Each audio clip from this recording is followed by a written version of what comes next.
ಮಾಡಬೇಕು. ಹಾಗೆ ನವಗ್ರಹ ದೇವತೆಯನ್ನು ಪ್ರಾರ್ಥನೆ ಮಾಡಬೇಕು. ವಿಶೇಷವಾಗಿ ನವಗ್ರಹ ಅಂತ ನಿಮ್ಗೆ ಗೊತ್ತೇ ಇದೆ, ಗ್ರಹಚಾರ ಅಂತ ಹೇಳ್ತಾರೆ. ನಮ್ಮ ಕಷ್ಟಕ್ಕೆಲ್ಲ ನವಗ್ರಹವೇ ಕಾರಣ ಅಂತ ನಾವು ಹೇಳ್ತೇವೆ. ಹಾಗಾಗಿ ನವಗ್ರಹದಲ್ಲಿ ಒಳ್ಳೆಯದಿದೆ, ಕೆಟ್ಟದಿದೆ. ನಮಗೆ ಬರುವಂತಹ ಆಪತ್ತನ್ನು ದೂರ ಮಾಡೋಕ್ಕಾಗಿ ಆ ನವಗ್ರಹ ದೇವತೆಯನ್ನು ಆರಾಧನೆ ಮಾಡ್ತೇವೆ.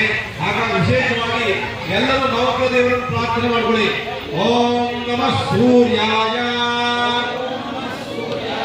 ಚಂದ್ರಾಯ ಮಂಗಲಾಯ ಬುಧಾಯ ಚ ಗುರು ಶುಕ್ರ ಶನಿಭ್ಯಶ್ಚ ರಾಹುವೇ ಕೇತುವೇ ನಮಃ. ಹಾಗೆ ನವಗ್ರಹ ದೇವತೆಯನ್ನು ಪ್ರಾರ್ಥನೆ ಆದಮೇಲೆ ನಾಗದೇವತೆಯನ್ನು ಪ್ರಾರ್ಥನೆ ಮಾಡಬೇಕು. ಓಂ ನಮೋ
அது கால் ஃபுல் மத்திச்சுடா இது வெத்துறாங்க ராஜேசாமி இது எத்தனை சேர் இது என்ன யூஸ் ஆகுது ஆ சேர் தூள் பண்ணி நர்மலா தாக்குதா ராஜேவா ಅಂತನಾ ತೂள் ಎತ್ತನ ಬರಬೇಕು பண்ணுமா ಹರಿ ನಮಃ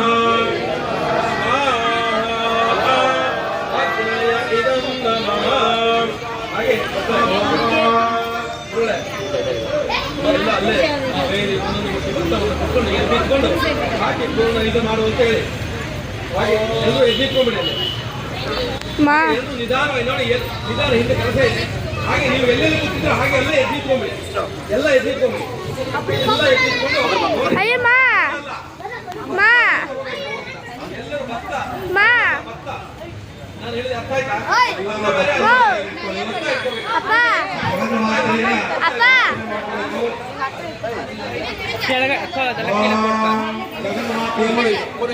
ಕುಡು ಕುಡು ಕುಡಿಂಗ ಕುಡಿಂಗ ಎಲ್ಲರೂ ಇಷ್ಟ ಅಪ್ಪ ಮಾ ಮಾ ಮಾ ಇಟ್ಕೋ ಅಣ್ಣ ಎಲ್ಲರೂ ಭತ್ತ ಕೈ ಇಟ್ಕೊಳ್ಳಿ. ಪೂಜೆ ಕೂತ್ಕೊಂಡವರೆಲ್ಲ ಭತ್ತ ಕೈ ಇಟ್ಕೊಳ್ಳಿ. ಕಾಕುಜಿ ಕೈ ಹಿಡ್ಕ ಎಲ್ಲ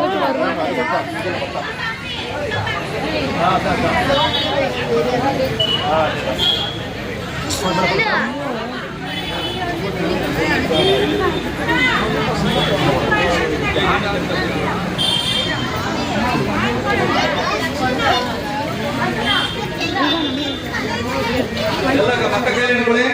ಕೈ ಹಿಡ್ಕೊಂಡು ಮತ್ತೆ ಪುನಃ ಪ್ರಾರ್ಥನೆಯನ್ನು ಮಾಡುವಂಥದ್ದು. ನೋಡಿ, ನಾವು ತಾಯಿ ಜಗನ್ಮಾತೆ ಆಗಿರ್ತಕ್ಕಂತಹ ಬುಡದಲ್ಲಿ ನಾಗ ಪ್ರತಿಷ್ಠೆಯನ್ನು ಮಾಡ್ತಾ ಇದ್ದೀವಿ. ನಾಗ ಪ್ರತಿಷ್ಠೆಯಿಂದ ನಿಮ್ಮ ಜನ್ಮಾಂತರಗಳು ಪಾವನವಾಗಬೇಕು. ನಿಮ್ಮ ಜಾತಕದಲ್ಲಾಗಲಿ, ನಕ್ಷತ್ರದಲ್ಲಾಗಲಿ, ರಾಶಿಯಲ್ಲಾಗಲಿ, ಮನೆಯಲ್ಲಾಗಲಿ ಏನಾದರೂ ನಮ್ಮ ತಿಳಿಯದೇ ದೋಷ ಇದ್ರೆ ಆ ದೋಷಗಳೆಲ್ಲ ದೂರ ಆಗಬೇಕು ಅಂತ ಹೇಳಿ ಆ ವೀಹಿ ಅಂತ ಭತ್ತವನ್ನ ನಾಗನಿಗೆ ಮತ್ತು ನಾಗ ದೇವತೆಗೆ ನೈವೇದ್ಯವನ್ನು ಮಾಡುವಂಥದ್ದು, ಆಹುತಿಯನ್ನು ಕೊಡುವಂಥದ್ದು. ಅಂತಹ ನಾಗದೇವತೆಯನ್ನು ಪ್ರಾರ್ಥನೆ ಮಾಡ್ಕೊಳ್ಳಿ. ನಾಗದೇವತೆ ನಾಗರಾಜನಲ್ಲಿ ನಾವು ಕೇಳ್ಕೊಂಡಾಗ ಸಂತಾನ ಭಾಗ್ಯಕ್ಕೆ ಅಧಿದೇವತೆ ನಾಗದೇವತೆ. ಒಂದು ಹೆಣ್ಣು ಓಂ ಅಮ್ಮ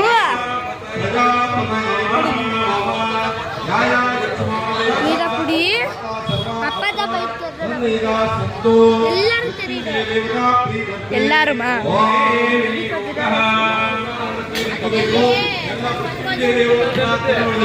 ದಯವಿಟ್ಟು ಈ ಕಡೆ ಲಕ್ಷ್ಯ ಇರಬೇಕು, ಮಾತಾಡಬಾರ್ದು ಮಧ್ಯದಲ್ಲಿ. ನೋಡಿ, ಯಾರು ಮಾತಾಡಬೇಡಿ. ಭಕ್ತರನ್ನು ಕೈ ಹಿಡ್ಕೊಂಡು ಮೃತ್ಯುಂಜಯನನ್ನು ಪ್ರಾರ್ಥನೆ ಮಾಡಿಕೊಳ್ಳಿ. ತೆರಿಯೋ ಇರು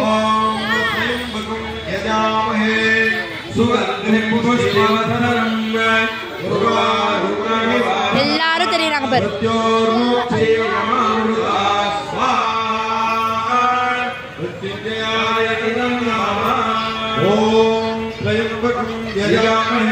ஒடே ஒடே இடி போயிட்டு போயிட்டு வர்றது தானே.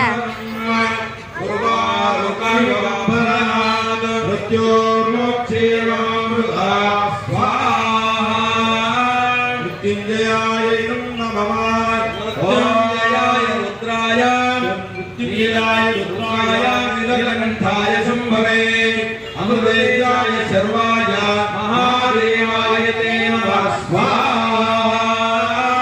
ओम त्र्यंबकं यजामहे सुगन्धिं पुष्टिवर्धनम् उर्वारुकमिव बन्धनात् मृत्योर्मोक्षीयमामृतात् स्वाहा। मृत्युञ्जयाय नमः। अम्मा कुबड़ ओम मृत्युञ्जयाय रुद्राय नीलकण्ठाय शुम्भवे अमृतेशाय सर्वाय महादेवाय ते नमः स्वाहा। मृत्युञ्जयाय नमः। ओम त्र्यंबकं यजामहे सुगन्धिं पुष्टिवर्धनम् उर्वारुकानि वा वन्दनात् मृत्योर्मोक्षेमामृतात् स्वाहा।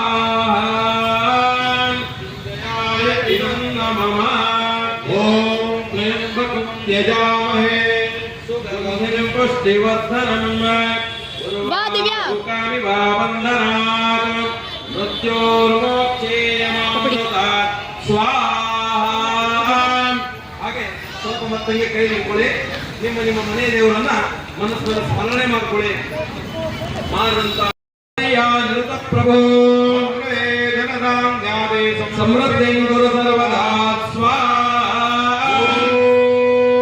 वास्तोष्पदे नमस्ते स्तोषया निरत प्रभो ग्रहे धनधान्यादि समृद्धिं कुरु सर्वदा स्वाहा। नमस्ते स्तोषया निरत प्रभो ग्रहे धनधान्यादि समृद्धिं कुरु सर्वदा स्वाहा।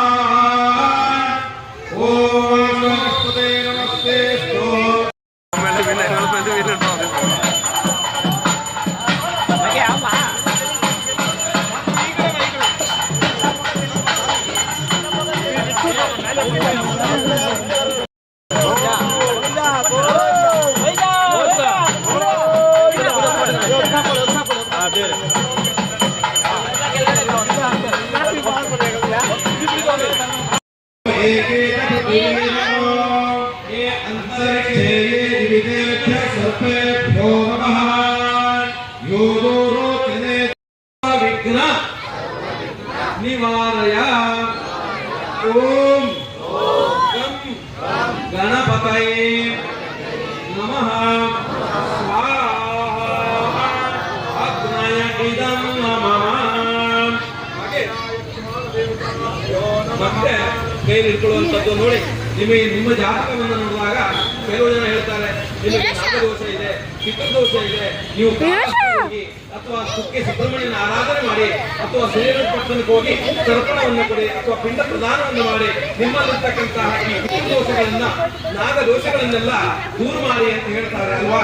ಅದೇ ರೀತಿಯಾಗಿ ನಾಳೆ ದಿವಸ ನಾಗಮ್ಮ ತಲೆ ಹೆಡೆಯನ್ನ ಎತ್ತಿರುವಂತಹ ತಾಯಿ ಜಗನ್ಮಾತೆಯನ್ನು ನಾವು ಪ್ರತಿಷ್ಠೆಯನ್ನು ಮಾಡ್ತಾ ಇದ್ದೀವಿ ಇಲ್ಲಿ ಅಲ್ವಾ. ಅಂತಾದೇನಾದ್ರೂ ನಿಮಗೆ ದೋಷ ಇದ್ರೆ ಆ ದೋಷಗಳೆಲ್ಲ ದೂರ ಆಗಬೇಕು.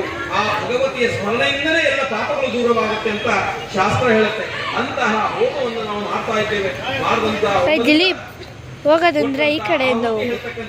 ಹೇಗೆ ಉಳಿದು ಹೋಗುತ್ತೋ ಆಗ ನಿಮ್ಮ ಮನೆಯಲ್ಲಿ ಬರಲಿರುವ ತೊಂದರೆ, ತಾಪತ್ತು, ವಿಪತ್ತು, ಕಷ್ಟಗಳು ಎಲ್ಲ ದೂರ ಆಗಬೇಕು.